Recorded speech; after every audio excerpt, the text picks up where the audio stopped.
Sports 56. Here is your host, the voice of the Tigers, Dave Wolo. Look up on the wall, there on the floor,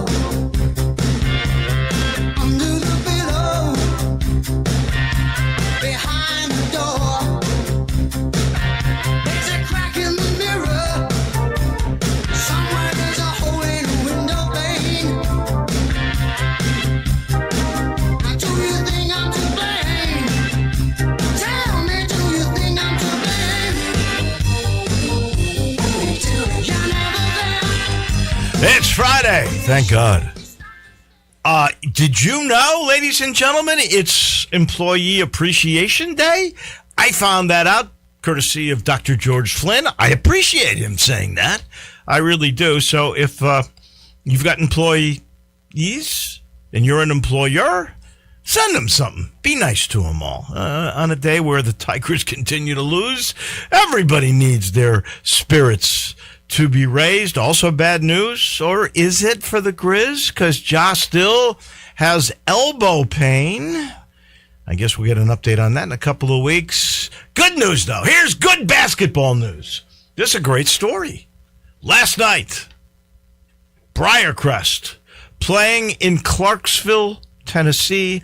It's the state semifinals of the TSSAA Division II, right? This is the private sector. The others are they in Murfreesboro? Brian Dacus, by the way, filling in for Landon Dave, Schmidt how's it today. going? I'm not sure. I don't know. Just the way you went. Oh, sure. yeah, I could see that in your face. You panicked there for me. Yeah, You I don't know. You just don't know. I just don't know. I think it's still there. I think it might be. I know back when I was in school, it was up there. We would drive up there when Houston would be in it. But I'm not sure if it's still there. I'm assuming it is. I remember years ago when I was doing those games. This is in the early 80s.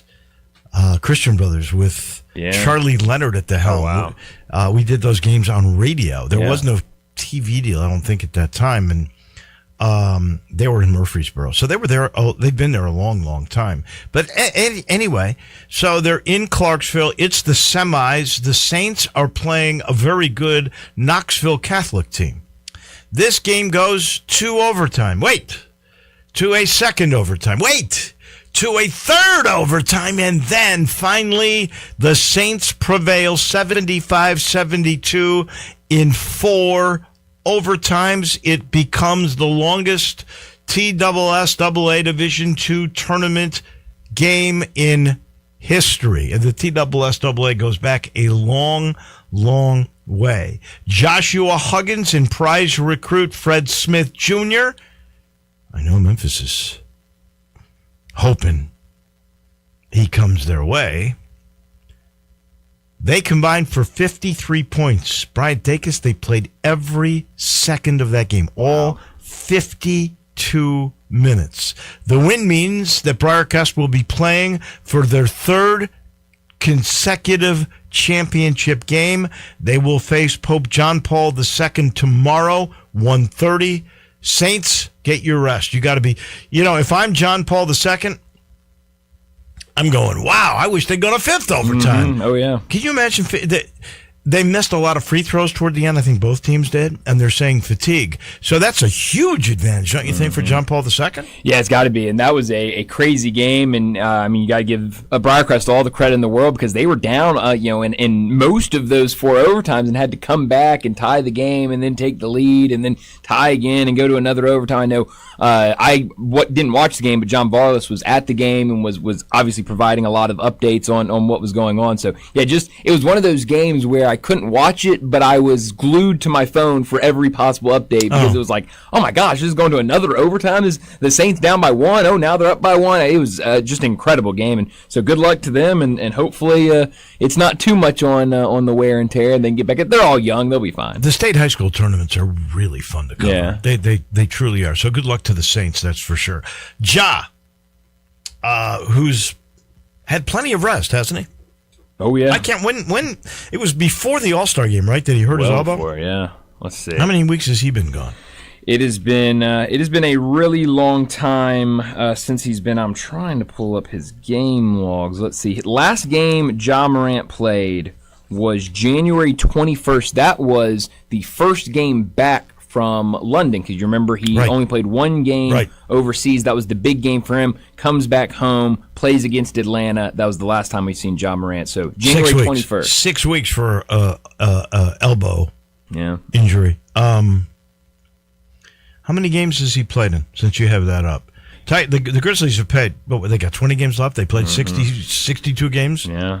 How many has he played? Well, you just said it. He's played 20 games this season. The third. Mm-hmm. He probably won't be playing anymore. No. Here's my question. So they say he still has pain. He's taken tests, and he'll be reevaluated in 2 weeks. That means this will be a 2-month injury. I wonder this, and Jonah Dillon's going to join us in our final segment today. We have a middle segment that will include the one and only, the great executive director, I forget what his total title is, of the FedEx St. Jude Invitational, and that is Jack Sammons. He's going to join us in the next segment. But I'm going to ask Jonah Dillon.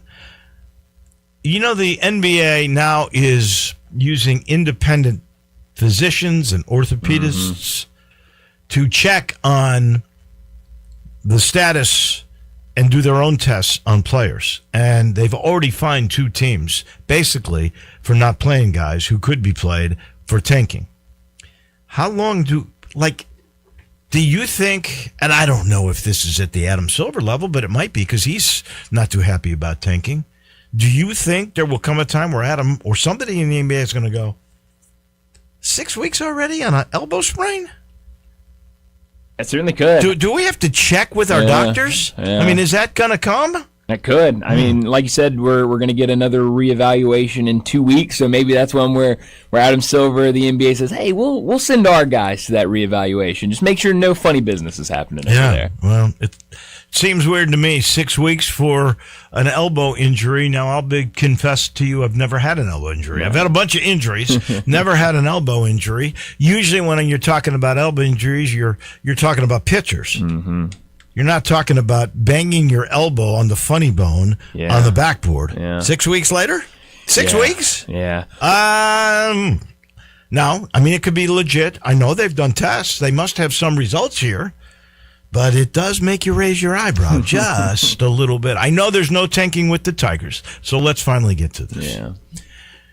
They were much better last night. They fought hard. They were in the game. But the truth of the matter is, USF is the better team. USF is a good program. USF has now won 2 of the last 3 regular season champions. Tigers got it last year and celebrated when they beat USF. Now it's USF to turn the tables. They celebrated last night. They won the outright championship. And now the Tigers are in a not quite a must-win situation, but it almost feels like it. So here's the scenario that way, and then we'll get into the nuts and bolts of this game. The Tigers win in New Orleans, 1 o'clock on Saturday afternoon, and they will go to the tournament. They will play on the very first day, Wednesday. I think if it all began today, they would play Tulane. So you could have back-to-back games with Tulane. If they lose, then if ECU wins in Birmingham against UAB, and remember, UAB is terrible at home, very good on the road. If ECU won that game, their record would be identical with Memphis's. And because they beat the Tigers, and handily so, they would end up being in, and the Tigers would be out. I think because Temple won last night, that is the total scenario. So Temple's now in because they got their win. I'm going to just ask you point blank. You follow this team as much as I follow this team. And I'm going to confess to you on the front end, I saw improvement in a lot of areas I'll get into in a minute. So I don't think Tulane is as good as USF. I know they've got that zone, but the Tigers figured out zones last night. I'll get into that in a second. It's up to the players because they know the game plan. They know Ron Hunter's going to throw up that matchup zone. They've seen it now a bunch, and they've seen it from other teams. They know Bramba is the guy they got to stop, and they didn't stop him at FedEx Forum. but maybe they'll change who they defend on them. They got to want it. Do they want to play in Birmingham? Tulane's already in. Does Memphis want to play? This is on the players. And my true confession to you, after listening especially Doug McDaniel last night, I'd say he wants to. Even Zach Davis, I thought, was kind of buying it last night after the loss. True confession, I don't know. I don't have a feel. I've been fooled by this team so many times this year, and then I've watched all the frustration. And the fact is, they're 1-17 now when they're behind at the half. They don't have the will to win. If they stayed ahead of the Greenway, but on the road, what have they won? 2 games all year. They're like, if you count the games in the Bahamas, they're 2-11. I still think they're the better team, and clearly they're not the better team with USF. I'm not sure they're a better team than Wichita or Tulsa, for that matter. I think they're a better team than Tulane, but I don't know if this team really wants to play anymore. Yeah. This is so remindful of 2 years ago when that Quinterly team and Quinterly himself, who was the head of the Snake here, he just quit. And that team went down the tubes. What were they, 8-7 down the stretch after they had become number 10 in the country, beating a bunch of really good teams? Part of that, there's Jordan Brown left the team. They allowed him back on. I thought that was not a great move. And I don't know. Zach Davis told me last night that everybody accepted him back, that he had a lot of talks with the teammates, and he played well. That was his second best game in a Tiger uniform last night. But I'm going to put you on the spot. I'm saying I don't know, so I'm ducking it. But let's see what you think, because you follow this closely, Bryant Dacus. What will the Tigers do Sunday, 1 o'clock in Fogelman Arena? It's a great question, and I don't want to say I don't know, just like you, but it's so weird. You look at these last 2 games because you look at what people say about this team, and you go back to that game on Sunday against East Carolina, and it was a lot of, man, this team is checked out. These guys don't even care anymore against East Carolina. But then you watch them last night against USF. They play much better. They look locked in. They look like they really want to go out and win that game. And you just credit to USF and the job they've done. But it is very fitting, in a sense, that the Tigers' destiny of if they're going to the conference tournament or not comes down to a Memphis team that is 2-10 in true road games this year, 0-2 in neutral site games this year, and a UAB team that I don't have their exact record in front of me, but in conference play have been terrible. I think they have 1 win all conference season at home. It's going to come down to, can a Memphis team that doesn't win on the road win on the road, and can a UAB team at home win at home that just doesn't win at home? So I'm going to say the trends tell me that Memphis will not win on the road, and I'm going to stick with that. I think it's going to be an uphill battle. So you're saying no Birmingham? But here's the thing, Dave. Even with how bad UAB is at home, I don't know how much I trust ECU. Well, here's the thing about ECU. Riley, if he's good, he's tough. Yeah, I mean, he's the best scorer in the league. If he can give you 30 points, then you're in good shape. No, their big guy is not very good. No, I thought he was much better by numbers until I saw him. But here, I can't dispute that. I would say, if you're looking at odds, the odds probably are by statistic and analytics alone, you would say Memphis won't make it because they can't win on the road and UAB can't win at home, and ECU is capable of beating some teams, even though they got clobbered last night at home by Tulsa. Tulsa put 90-something on them, right? I mean, here's what I like about the Tigers. I love the fact that they figured out the zones. And they threw every zone at them. They threw out 2 different 1-3-1s. One had a diagonal to it. They threw out a 2-3. They had a 1-2-2 going. I mean, Brian Hodgson, who, by the way, I think is gone. I think he's going to Syracuse. He definitely had that team prepared to try everything against Memphis. And Memphis answered. 19 assists in that game. I don't know if that's a season high. Probably. Only 9 turnovers. Here's where the Tigers lost the game, and I thought they lost it in the first half, which is usual. They were playing so well in the beginning. They were going back and forth. I think we had like 5 or 6 lead changes and a bunch of ties in that first half for the first basically 14, 15 minutes, okay? 2 fouls is all they had. In the last 6 minutes and 41 seconds, they had 10 fouls. That sent the Bulls to the line where they ended up hitting 13 free throws all down the stretch. That gave them the 5-point lead, and Memphis just doesn't have enough to overcome that. They just don't have it in them. They don't know how to finish. We've said that all along. Doug had a great game last night, all told. It's apparent to me that Aaron Bradshaw just is not healthy. He can't rebound, even though he did end up with 7 rebounds last night, and 6 of them were offensive, but he was 1 of 8. How do you get 6 offensive rebounds and only make 1 of those second chances? He had the ball ripped from him. Now, that could be the elbow, because he had a dislocated elbow. It wasn't a bruised elbow.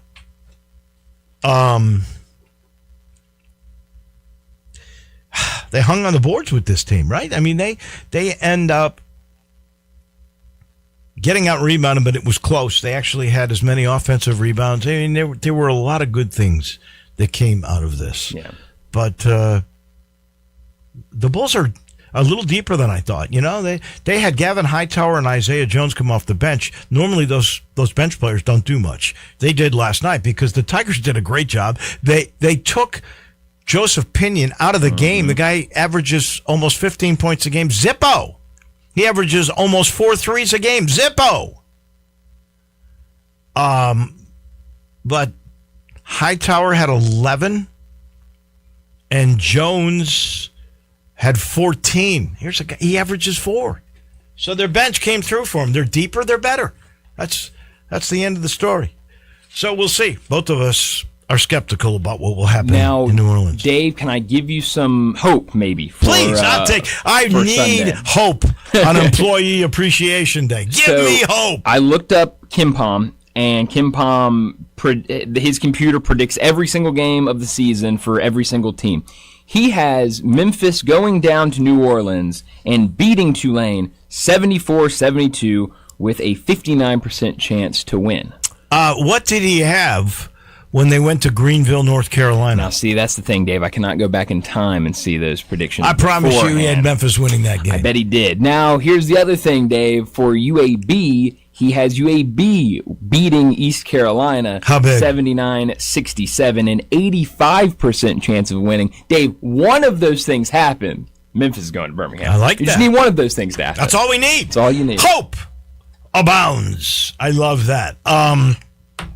Real quick, the NCAA is upset. They are appealing the injunction granted to Ole Miss quarterback Trinidad Chambliss, which gave him the right to play in 2026. They have put forth a 658-page filing that urges the Mississippi State Supreme Court to overturn a decision made by a local jurisdiction in February.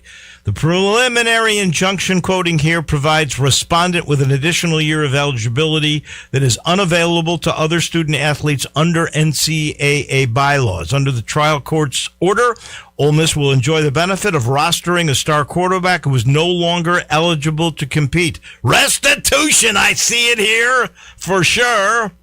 Such an outcome, says the NCAA, is unfair to D1 schools who follow the rules and must compete against Ole Miss in 26-27. Wow. This harm cannot be undone through an appellate decision that follows a final judgment on merits. We'll see how that plays out, because this is the Mississippi State Supreme Court. And I wonder if the people on the bench there have diplomas from Ole Miss Law School. Well, I'm pretty sure they don't want to make their people mad one way or the other. So, and finally, and we'll be talking more baseball in the coming weeks. Tim Doolan's getting set to join us here very soon. The World Baseball Congress tournament going on today. The Japanese team beat a team in Tokyo.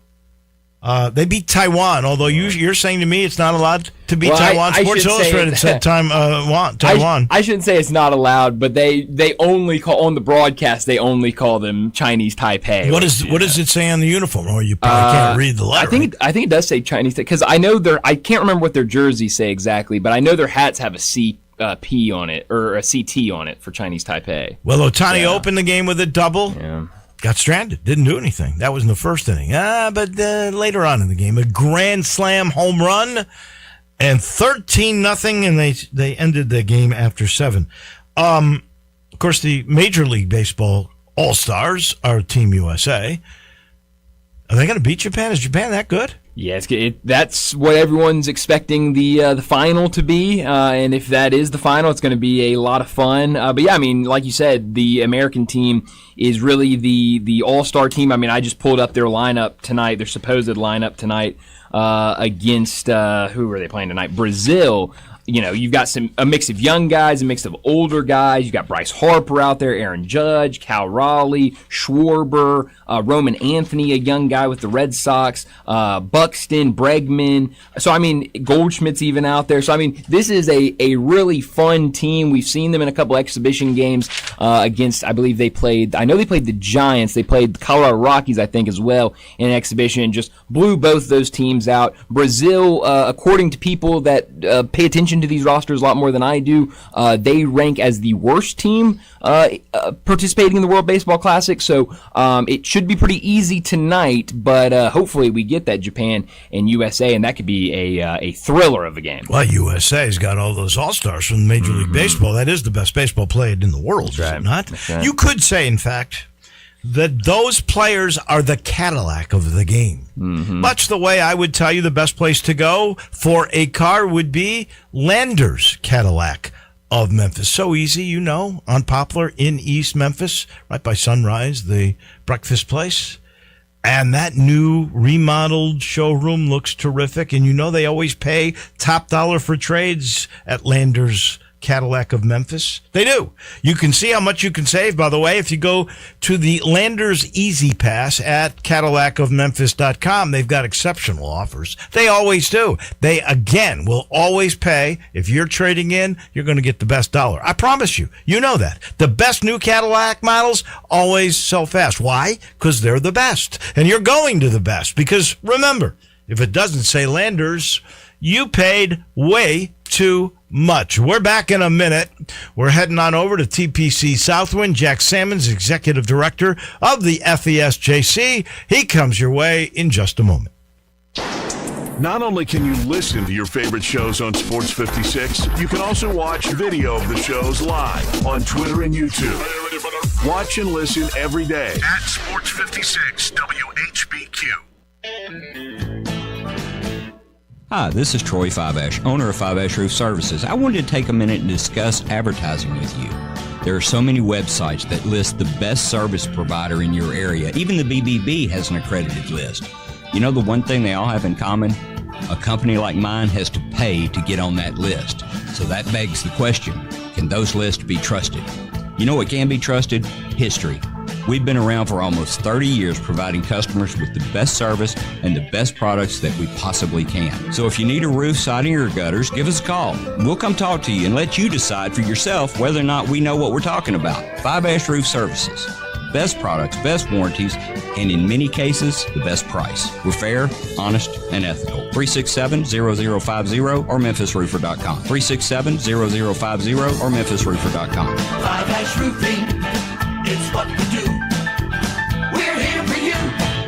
Listen up, Mid-South. Landers Ford in Collierville says make no payments for 90 days. That's right. During Ford Truck Month, your #1 Ford dealer gives you payment relief. New Ford F-150, 0% APR financing for 60 months. 0 down payments. 0 payments for 90 days. Are you listening? New F-150s, 0% APR financing for 60 months. 0 down payments. 0 payments for 90 days. Get started now with our Landers Easy Pass at LandersFordMemphis.com. Shop one of the largest selections of new Fords before they're sold. hold. It's only once a year. Act now. 0% APR, 0 down payment, 0 payments for 90 days. There's 0 to pay to drive today. Landers Ford in Colliersville. If it doesn't say Landers, you paid too much. As reported on Ford's 2025 Total New Vehicle Retail Sales Report, Memphis Market, with approved credit from Ford Credit. Minimum monthly payment of $1,667 per 1,000 finance, regardless of down payment. Interest accrues from inception. Example: 2025 Ford F-150 Lariat. VIN number 1FTFW5L8XSFB43528. MSRP $71,675. Ford bonus cash $1,000. Sale price $70,675. Based on 0% APR financing for 60 months. Price, tax, title, and $695 processing fee. See dealer for complete details. Offer ends 4/2/26.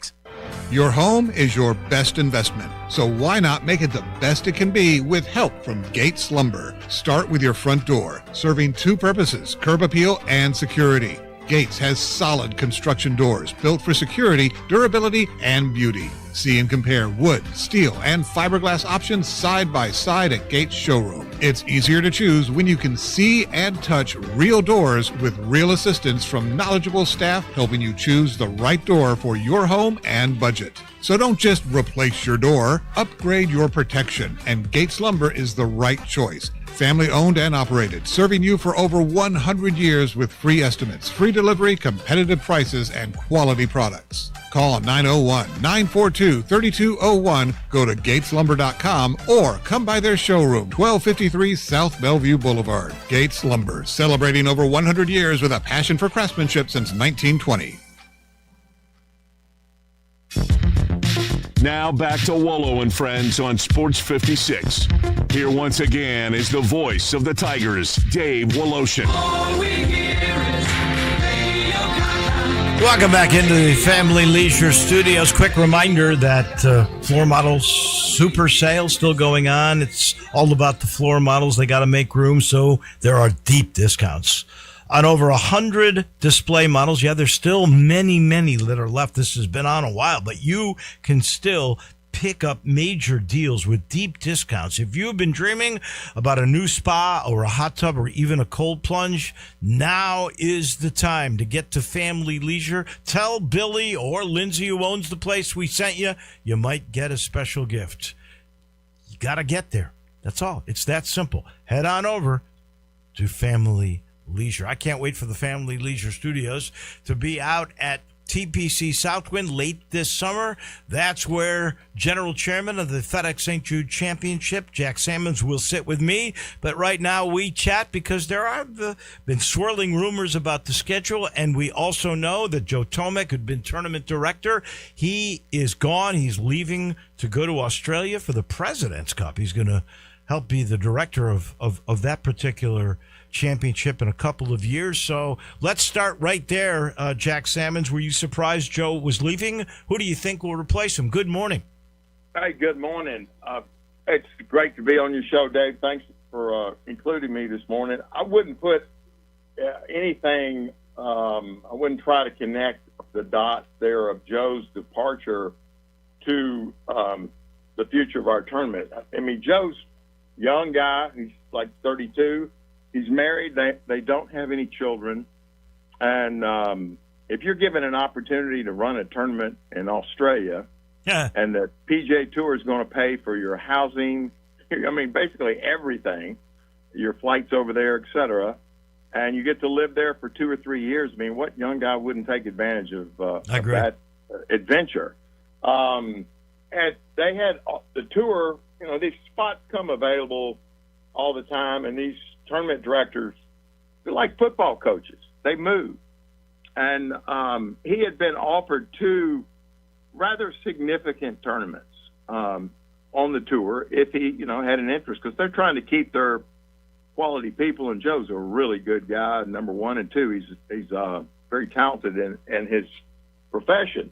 But he turned him down because he really embraced Memphis. He loved our city. You know, he was a huge Grizzlies fan, a Tiger fan. I mean, he just really absorbed it in a short period of time, which I was grateful for. Because I told him when he got here, I said, Memphis is the kind of town, if you love it, it'll love you back. And he told me, we had a glass of wine in my cellar just before, you know, his last day, and he said, I'll never forget what you told me. And he said, Memphis has absolutely done that for my wife and his wife, Paige, who's like a lacrosse coach. They have a dog that is, a big part of their family. They don't have children. And if you go to Australia, you have to quarantine your dog for a long period of time. So that'll be a difficult transition for him. But I suspect he'll put on a great show there in the President's Cup. I plan to go down and be there with him. This year's President's Cup is at Medina up in Chicago. I've been meeting with those folks for the last couple of years, just kind of giving them, advice and counsel on putting on a major tournament. So the PGA Tour is really like a giant family.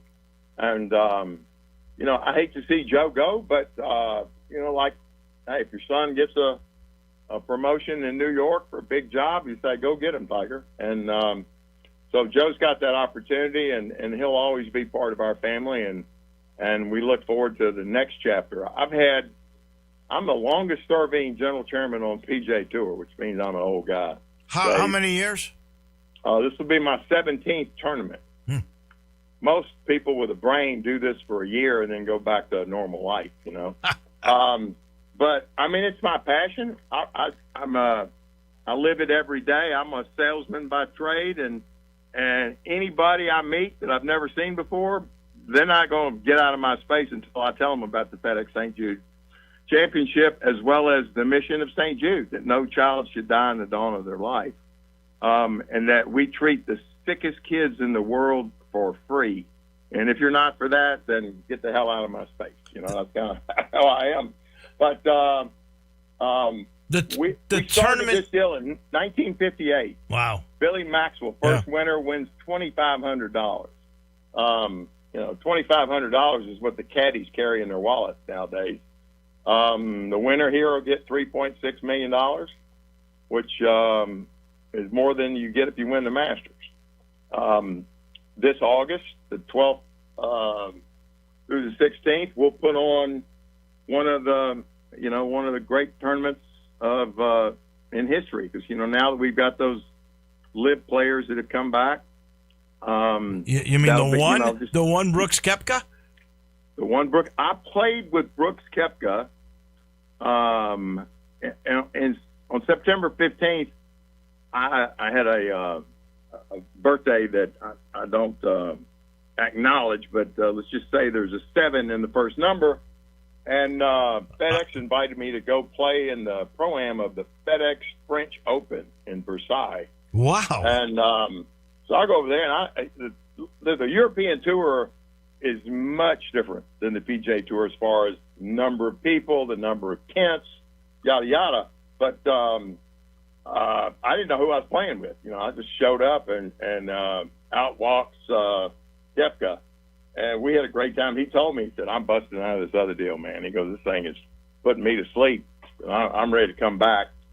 And there was a fine involved, Dave, where he had to pay I think $5 million. He did. $5 million, millions to charity, no share of the equity, and doesn't get guaranteed. He's got to earn his way into the signature events. It could be a penalty as high as $50 million. That is correct. So, anyway, he gave $150,000 of that or he earmarked $150,000 of that to St. Jude. Oh, that's when good. he won here, he gave me a lot more than that to the hospital, and Brooks said, Jack, just don't tell anybody, okay? Which I really thought spoke volumes about the gentleman and his character, that he wasn't calling a press conference to say, look what I'm doing for these sick children in Memphis. Just a good guy. He's obviously a great golfer. He's fun to play with, and his caddy is one of the best on the tour. So Jack, I think we're going to have an unbelievable event this year, and I'm damned excited about it. We know the dates on this in the middle of August. We've got that. It'll be the first round of the playoffs again. What we don't know is that very soon, I think they will reveal a new calendar. The PGA Tour is going to start this thing a little bit earlier. They do not want to compete at all against football. They say they're going to go from 35 events down to 22 major events. They'll all have signature-type purses. Yeah, they'll all be – there's some reports that if they do that, they'll all be equal. You won't have to pay the extra tariff to be a signature event. They'll all, in essence, be signature events. And that the tournament in Atlanta, which has been the final playoff, is actually going to be a tournament moved to May. There was speculation that the FedEx St. Jude Championship could move to May. Now that Atlanta goes there, there's other possibilities. Could this mean that the FedEx St. Jude Championship will be the championship playoff event? Or what's your guess? Where do you think Memphis ends up on the calendar? And do they end up on the calendar? I just have to believe FedEx is going to protect Memphis.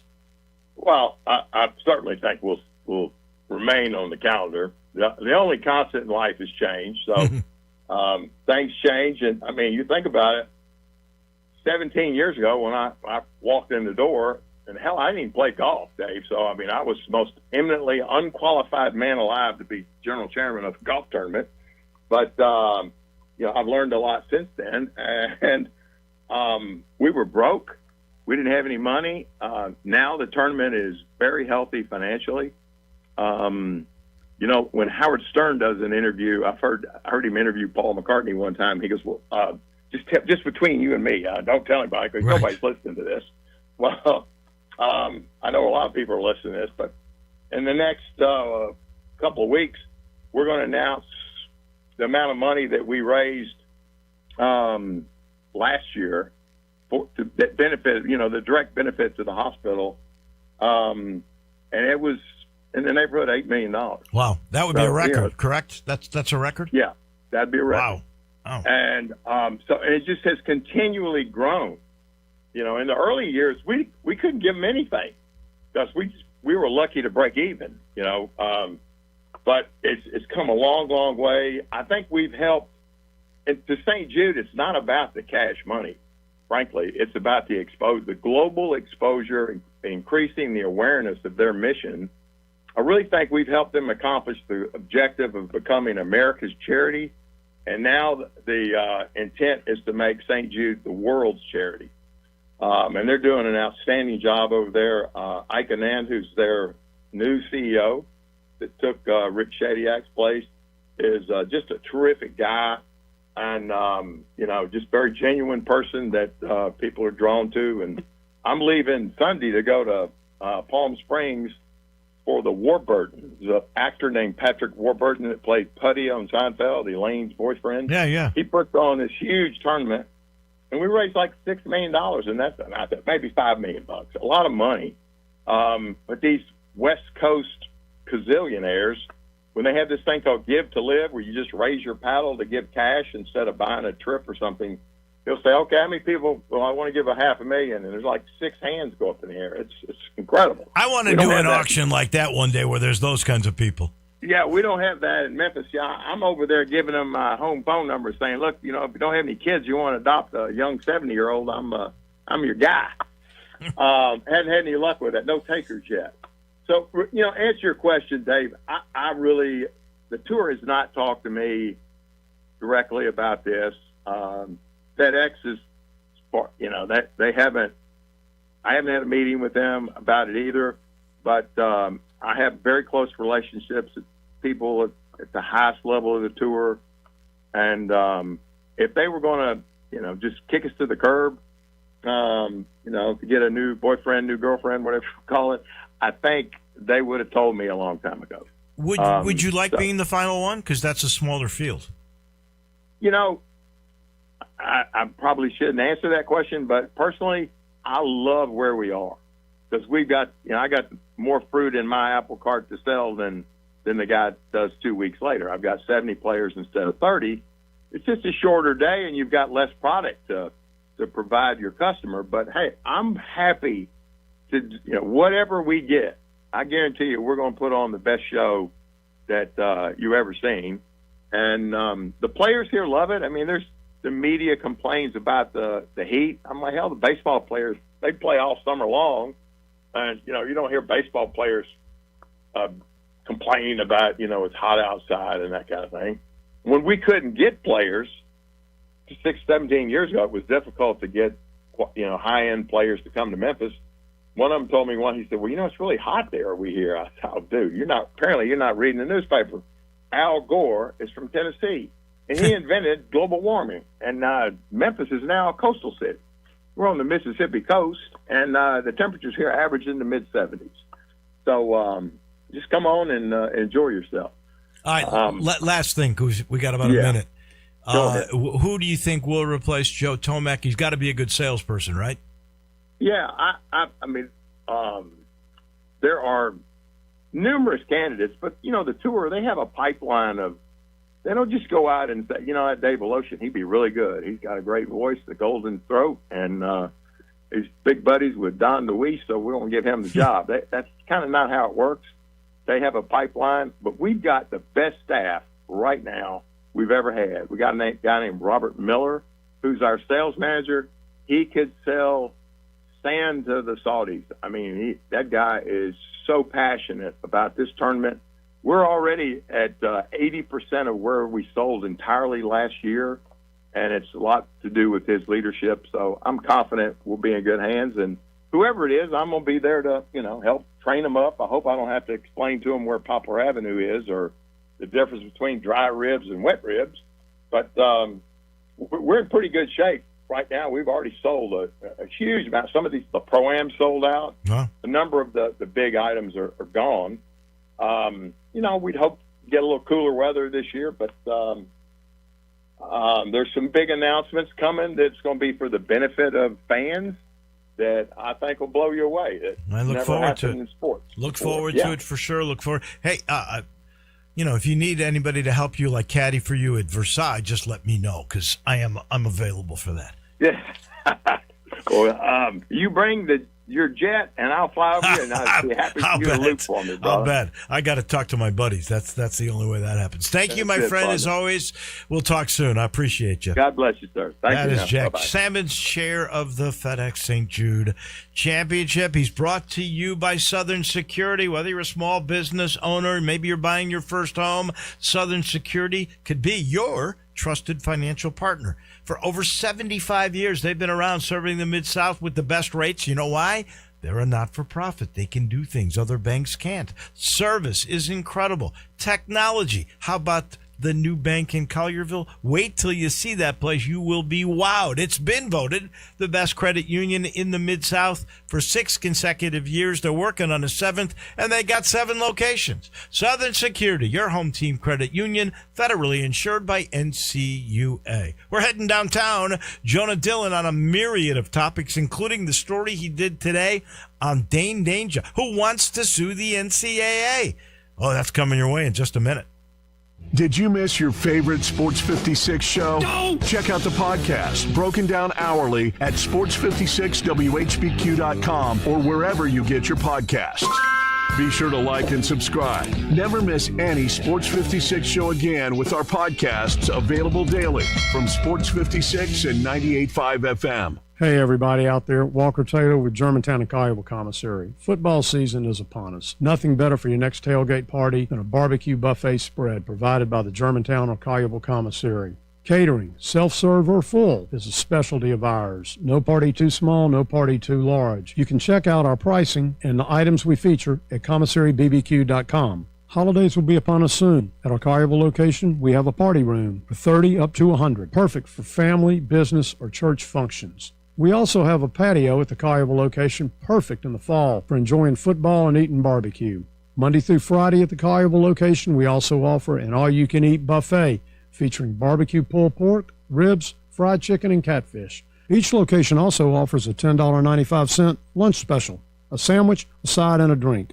Please come visit us at the original in Germantown by the railroad tracks or our new location in Collierville at Houston Levy and Poplar. And as always, go Tigers go. Do you want a greener, more weed-free lawn? And if you're like me, you can't stand the sight of dandelions, clover, or especially crabgrass. Hi, I'm Brandon Hawley, president of Lawn Solutions. We are your locally owned and operated weed control and fertilization company. We are also experts in disease and insect control on your lawn and landscape. Our uniformed technicians are full-time, year-round licensed and certified by the state of Tennessee. Lawn Solutions' personalized service is far more superior to that of national companies that promise but simply cannot deliver. We return phone calls, we keep appointments, and we want your business. What we will not do is bother you with endless phone calls or junk mail. Lawn Solutions will not sell you something your lawn doesn't need. If you're looking for a local lawn care company to kill your weeds and feed your grass, then Lawn Solutions is the finest. Call us at 867-5626. That's 867-5626. Or go online at lawnsolutionsinc.net. From our family to yours, we want to thank you for your business. Mercedes-Benz Van Center Memphis has serious vans for serious work. At 4430 American Way, they are the Mid-South source for cargo, passenger, crew vans, and custom chassis. Need one or a full fleet? New or used, they've got it. With fleet solutions and custom upfit. Certified techs keep you moving with fast maintenance, repairs, and a large parts inventory. Mercedes-Benz Van Center is your Sprinter Van headquarters. 901-237-9302 or sprintervans.com. Mercedes-Benz Van Center Memphis, part of the Tag Truck Center family. Driven to keep you on the road.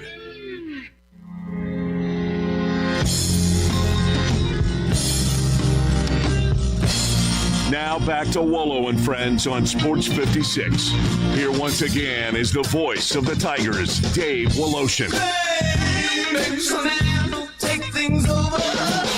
always end our week with Jonah Dillon from the Commercial Appeal. He had a great story this morning pertaining to Dane Danger, the former Tiger who wanted to play in Memphis this year, was denied by the NCAA. And Jonah's got the first story that quotes Mr. Danger, who I saw last night looking good, was applauded by the fans here. He's suing the NCAA because he missed out on a big paycheck. Now he's a player in the G League, not quite the same kind of salary. Good morning, Jonah.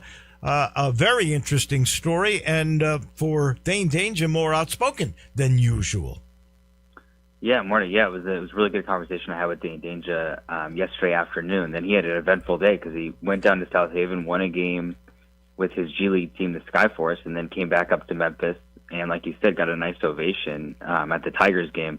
Kind of a crazy, when you think about it, the fact that he was there last night on senior night for Memphis. And obviously, like you said, he had wanted to play for the Tigers this year, and that would have been his senior night. And you start to think about how the season would be different, right? If he had played some of the stuff we talked about. He talked about PJ Haggerty and how maybe he could have come back as well. He talked about there were other guys who were in the portal who wanted to come play with Dane Danger if he was going to be at Memphis. Obviously, the process dragged out so long that ultimately it never worked out. He didn't get his waiver, and he chose to go professional because of where he kind of was in the timing of everything, wanting to get his pro career started. And it kind of framed the whole season that Memphis has had in that big what-if question of what would have happened if this had gone differently. I wonder, he is going to continue to sue the NCAA, right? He's not after another year. He's just after what he figures would have been a big paycheck. What do you think he would have made this year? Yeah, we'll see. So we'll see what happens with that. I mean, it's really hard to say. He said, he told me that he wants to still sue the NCAA this summer, and basically for damages for what happened and because of the way the process went and the timing. It kind of gets into a thing we often talk about with football, of the calendar, right, where what happened to him was he found out a day before the NBA draft that his waiver had been denied. So he had basically spent that entire period both hoping he was going to go back to college and also understanding that he might have to go pro, and he was working out for teams and stuff. And that obviously hurt him in the process. He's saying, I would have been a draft pick potentially if I had been fully committed, if I had known earlier that I wasn't going to have a chance to go back to college. And so that's kind of the stuff he was talking about with why he wants to file that lawsuit. Like we know with all these lawsuits, I know a lot of people are saying, well, he should have just sued and he would have got another year. Like a lot of these lawsuits that they sue for eligibility and they lose. You don't automatically win just because you sue. So just if he had filed the lawsuit, that doesn't mean that he would have won, and it would have dragged out the process longer. So a lot of unknowns, a lot of what ifs, but definitely something interesting to think about as we get towards the end of the season. Well, that is interesting because you mentioned about the lawsuits. Trinidad Chambliss won his lawsuit, and now the NCAA has filed a 658-page filing going to the Mississippi State Supreme Court to try to overturn the local jurisdiction that gave Trinidad Chambliss an extra year. I guess that's still to be determined. I thought the other thing that was really interesting last night was, and I brought it up with Danger about how Yaxel Lindenberg, who's playing so well at Michigan, how he just absolutely tore him apart, and Danger was saying, well, everybody's talking about that, and I know he mentioned that with you. Yeah, it's just crazy thinking about last season, like all the storylines that were with Memphis, especially the back half of the year in conference play. Memphis beat UAB 3 times, right, last year, and that was Yaxel Lindenberg, who was a star player at the time, right? And it was interesting with him because obviously anyone who followed the conference, we knew how good he was. He was leading his team in like every statistic. He was the only player who was doing that in the country last year besides Cooper Flagg. But now he goes to Michigan, and suddenly he's like a first-round pick on everyone's radar. And a lot of people, including Dane Danger, were like, I've seen this guy play a lot before. And it's interesting, obviously, to see guys make another jump. But, it was really cool just to look back on last season because, it wasn't that long ago, but you kind of forget quickly with how this season has gone, all the things that happened last year and the memories and how Memphis played in Maui, that run, in the conference tournament and all those things. So it was cool to chat with him about that. Well, I remember how much better Dane Danger got as the season went on. And speaking of Yaxel, I mean, he played it perfectly. He was not going to be drafted. In some mocks, I didn't even see him on the second round. He was in some on the second round. So he goes, I don't know what Dusty May paid him at Michigan, but I'll bet it's in the $1 million range. It's a lot more money than he would have made. And now he's, as you just mentioned, he's worked himself up to being a first-round draft choice. That was a smart move by Axel Lindenberg. Yeah, I mean, a lot of people, like if you have and that's, again, one of the reasons why Dane Danger wanted to play another year of college is if you have eligibility and you've shown you can play at a certain level. I mean, look, the reality with Dane Danger is if he had come back and he was going to come back to Memphis, right, he did not want to go in the transfer portal, he would have been the preseason player of the year in his conference. And realistically, at the beginning, who knows how the season would have gone. Somebody at the beginning of the season that would have been a borderline All-American candidate, like based on how he played the back half of last season. Like you mentioned, I think one of the most striking, like, in-season player development stories I can remember, because the player that showed up at the beginning of even last season for Memphis, and then the guy who was playing at the end of the season was night and day. I mean, he was dominating. We talked about that too. I mean, he gave a lot of that credit to Penny Hardaway. He said, he developed me during the season. He continues to do it, and obviously, you would think if Dane Danger had more time in that system, he would have developed even further. So I think he would have been, one of the top players in college basketball this year. Oh, it could have been if he and Haggerty had come back with a couple of these other guys. It could have been, and the ones that he said might have come too. Ooh, this could have been a terrific year. It is not. So let me ask you the hard question. What do you think happens this weekend? Does Memphis win in New Orleans? Does UAB win at home against ECU? Will the Tigers play in Birmingham next Wednesday? Yeah, well, first of all, the UAB home thing is crazy. I don't know weird. what is going on there. They can win every game on the road, but not at home. So obviously, you don't want to leave it into someone else's hands. I think if you look at how Memphis played last night against South Florida, like yes, it was a loss, and Penny Hardaway saying there's no moral victories, and when you've lost 7 games in a row, you got to look for something. It feels like the version of that Memphis team that played last night, if you get that performance, it's probably good enough to beat a Tulane team that just got blown out last night by Temple. Now, they've lost 7 games in a row, so it's hard to trust that they're going to play at any level and do anything. And obviously, if Memphis can go win that game, they'll get to Birmingham.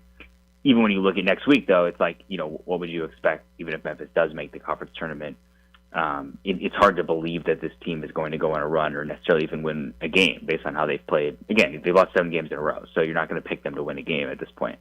But it feels like if they can just get that performance and know that there's some desperation now, because they've kind of just been floating for a while and they're losing these games. Now there is desperation. Like, you have to try to win this game on Sunday or it could be the end.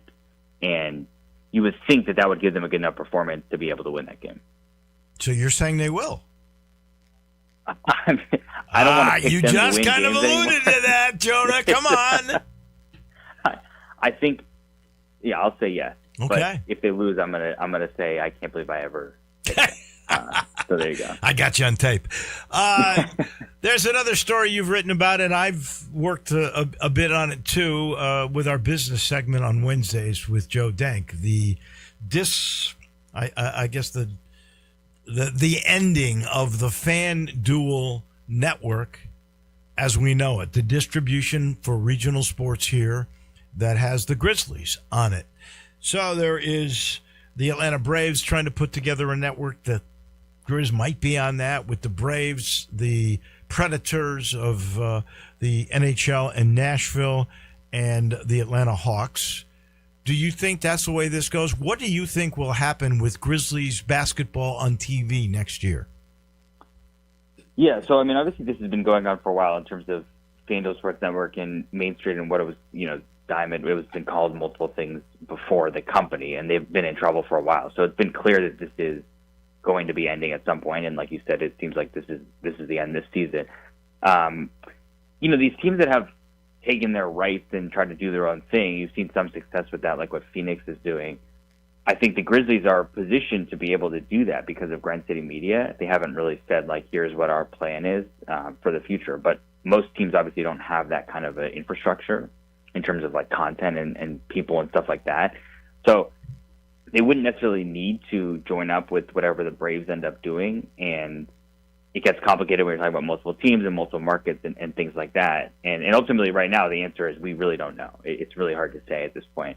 But I do think that the rights are going to revert probably to the team or to the league. And then at that point, they're going to have to make a decision of, do we want to join with this group, which, could include the Predators or whoever else, or do they want to do their own thing? Because I think they are in a position where they could do that and just have their own service. And it would be interesting to see what that looks like. Well, I think the distribution on that would be that they could partner, and I'm just sort of doing this on the fly, but Jonathan Mitchell and Channel 5 WMC TV already have a relationship with them, and Great TV, which is sort of a regional grouping that is owned by Gray in markets that are close, like Knoxville, and I think they've got one in Nashville as well. But they also have this offshoot thing called 5.3, which is 907 on Xfinity. If Grind City, which is in the production business, produced the games, same talent, same camera setup, they could distribute it on that Xfinity thing. And I don't know if it would be as regional, but and some would be over the air on Channel 5. So I think that's doable. But I would think you'd want that regional network because that helps sell tickets throughout all of the area. Yeah, I mean, I think they have options. Like I said, the Grand City Media part of it is interesting because it gives you a kind of built-in content mechanism. So if you wanted to create a channel, you already have content to fill it with, aside from obviously the games, which are going to be the main draw of that kind of a service. But they have options. They have all those things they can do. Like you said, do you want to partner with someone? Do you want to partner with other teams? I don't know that there's ultimately, like, if you're a fan, I don't think it's going to be a huge change to how you're consuming the content. Like, I think when these things happen, it feels like a big deal, and obviously it is in terms of the business.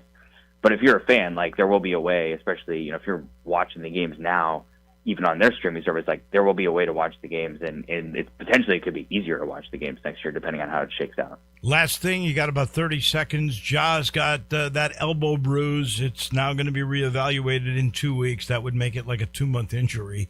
Do you think the NBA would bring an independent physician to check on this? At this point, probably not. I mean, we'll see what happens with the next reevaluation. Obviously, they could keep doing this. I don't think you can say we'll reevaluate him again in 2 weeks, so there has to be some sort of what happened. They said there was a setback this time. As it drags on, obviously, as the season drags on, it gets less and less likely that he's going to play just because there's less games. But definitely something to monitor over the next couple weeks. Jonah Dillon, as always, we appreciate it. We'll talk next Friday. Yep, thanks for having me. Thank you. That's Jonah Dillon from the Commercial Appeal. By the way, Andy Schiffman was off today. That's why we had Jack Salmons on. He will return next Friday. That'll do it for our week. This final portion of the show brought to you by Shell Dunn. You wonder ever where your doctor goes when he or she gets sick, or if your dentist got a toothache, where does that dentist go?